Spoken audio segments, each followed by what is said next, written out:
సామాన్యుడిపై diesel petrol రేట్లను పెంచుతూ కేంద్ర రాష్ట్ర ప్రభుత్వాలు తీవ్ర భారం మోపుతున్నాయంటూ కూడా సిపిఐ ఆధ్వర్యంలో ఈరోజు కళ్ళకు గంతలు కట్టి ఈరోజు టవర్ క్లాక్ వద్ద వెరైటీ నిరసన కార్యక్రమాన్ని చేపడుతున్నటువంటి నేపథ్యం చూడొచ్చు. సిపిఐ ఆధ్వర్యంలో ఈరోజు ఈ కార్యక్రమాలు ఏదైతే ఉందో నిరసన కార్యక్రమాలు అనునిత్యం కొనసాగుతూనే ఉంటాయి. రేట్లను ఏదైతే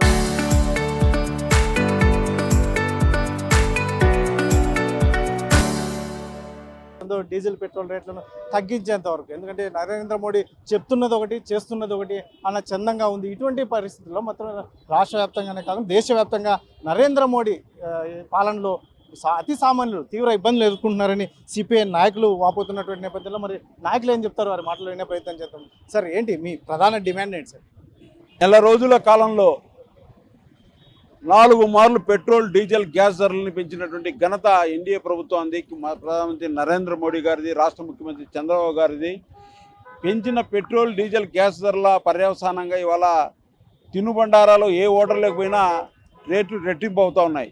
నిత్యావసర ధరలు ఆకాశాన్ని అంటుతూ ఉన్నాయి. దీనికి నిరసనగానే మరి వామపక్ష పార్టీల ఆధ్వర్యంలో రాష్ట్ర వ్యాప్తంగా 1వ తేదీ నుంచి 7వ తేదీ వరకు ప్రచారాలు మరి సదస్సులు నిర్వహించాలని 9వ తేదీన రాస్తారోకులు నిర్వహించి ఈ రాష్ట్ర ప్రభుత్వానికి, కేంద్ర ప్రభుత్వానికి కళ్ళు తెరిపించాలని నిర్ణయించడం జరిగింది. అందులో భాగంగా అనంతపురం నగరంలో కళ్ళ గంతలు కట్టుకొని నిరసన వ్యక్తం చేస్తున్నాం. కరపత్రాలు పంచి ప్రజలందరూ కూడా మరి ఆందోళన అంటే భాగస్వాములుగా పిలుపునిస్తూ ఉన్నాం.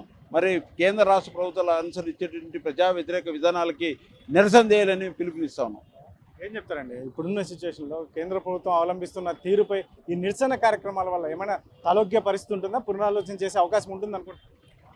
ప్రధానంగా ఇవాళ పెట్రోల్ డీజిల్ ధరలు అనేది సామాన్య ప్రజానీకం పైన ఈ భారం పడుతుంది కాబట్టి కేంద్ర రాష్ట్ర ప్రభుత్వాలు పునరాలోచన చేయాలి ప్రధానంగా. ఎందుకంటే ఇదంతా కూడా, ఈ భారం అంతా కూడా పేదోడు కట్టాల్సిందే.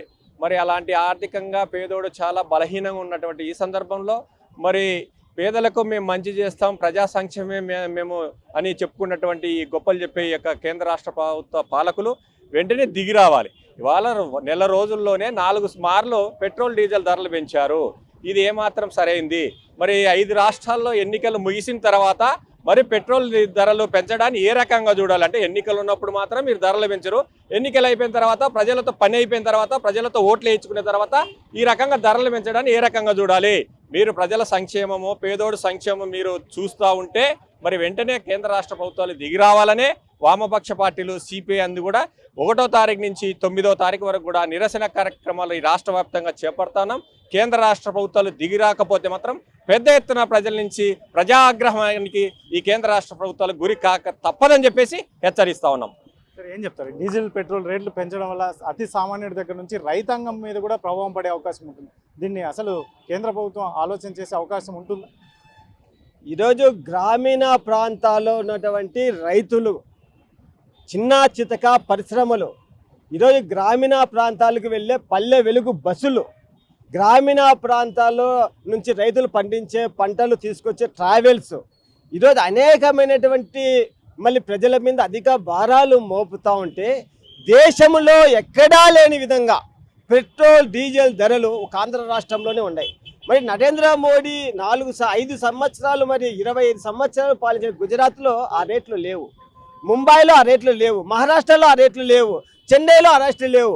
దేశంలో ఎక్కడా లేని రేట్లు మన రాష్ట్రంలోనే అమ్ముతూ ఉంటే మరి నరేంద్ర మోడీ ఈ నెల కాలంలో, ఒక్క నెల కాలంలో 5 సార్లు ఈరోజు పెట్రోలు, డీజిల్, వంట గ్యాస్ ధరలు, ఈరోజు కూడా వంట గ్యాస్ ధరలు పెంచారు 80 రూపాయలు చిల్లర. మరి ఏ విధంగా ప్రజలపై ఇటువంటి భారం పడతా ఉంటే మరి నరేంద్ర మోడీ 12 సంవత్సరాల కాలంలో బ్రహ్మాండమైనటువంటి పాలన చేసింటే మరి నరేంద్ర మోడీ మరి ఈ నెల కాలంలో ఇన్ని వేల కోట్ల రూపాయలు ప్రజల మీద భారం మోపుతా అంటే మరి ట్రాన్స్పోర్ట్ రంగం, అన్ని రంగాలు ఈరోజు చిన్న చితక రంగాలను నాశనం అయిపోతూ ఉంటే మరి నరేంద్ర మోడీకి ఏమాత్రం ఆలోచన లేకుండా మరి అదేవిధంగా ఈరోజు మరి ఆర్థిక వ్యవస్థ అనేది చిన్న భిన్నం అయిపోతూ ఉంటే మరి దేశంలోనే కాదు ప్రపంచవ్యాప్తంగా ఈరోజు మరి ఎక్కడా లేని రేట్లు మన దేశంలో, రాష్ట్రంలో అమ్ముతూ ఉంటే మరి ఏమి చేస్తున్నది నరేంద్ర మోడీ? ఈ రాష్ట్రంలో ఉన్నటువంటి ముఖ్యమంత్రి కానీ, పవన్ కళ్యాణ్ గారు కానీ ఈ రాష్ట్రంలో ఉన్నటువంటి బీజేపీ పార్టీ కానీ మరి ఈరోజు ప్రజలకి కనపడుతున్నది బాధలు పడుతున్నది కనపడడం లేదా ఈ పార్టీలకి? ఎందుకు ఈ పార్టీలు అధికారంలో ఉన్నటువంటి రాష్ట్రం పాలించే పార్టీలకి ప్రజలపైన ఆర్టీసీ పైన ఈరోజు దాదాపు ప్రతిరోజు 30 లక్షలు 40 లక్షల రూపాయలు మరి భారం పడతా ఉంటే ఆ భారం ఎవరి మీద పడుతుంది? ప్రజల మీద పడదా? మరి ఇప్పటికైనా సరే ఈ రాష్ట్రంలో ఉన్నటువంటి ముఖ్యమంత్రి పవన్ కళ్యాణ్ గారు మాట్లాడే పరిస్థితి లేదు. మాట్లాడితే వీళ్ళని లోపలేసే పరిస్థితి నరేంద్ర మోడీ.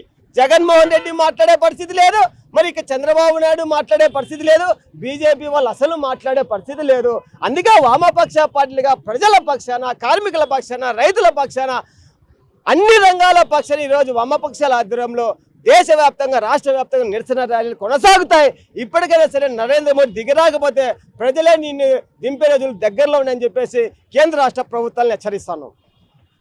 మొత్తం మీదైతే మాత్రం ఈ సామాన్యుడు నడ్డి విరుస్తున్నటువంటి ఈ కేంద్ర రాష్ట్ర ప్రభుత్వాల వ్యవహారం, అందులో ముఖ్యంగా డీజిల్ పెట్రోల్ రేట్లను పెంచుకుంటూ పోతే మాత్రం సామాన్యుడి దగ్గర నుంచి రైతాంగం వరకు తీవ్ర ఇబ్బందులు పడే పరిస్థితి ఉంటుంది. కాబట్టి ఇప్పటికైనా మాత్రం పునరాలోచన చేయకపోతే మాత్రం రాష్ట్ర వ్యాప్త ఆందోళనకు సిద్ధమవుతామని వామపక్ష నాయకులు చెప్తున్నటువంటి పరిస్థితి.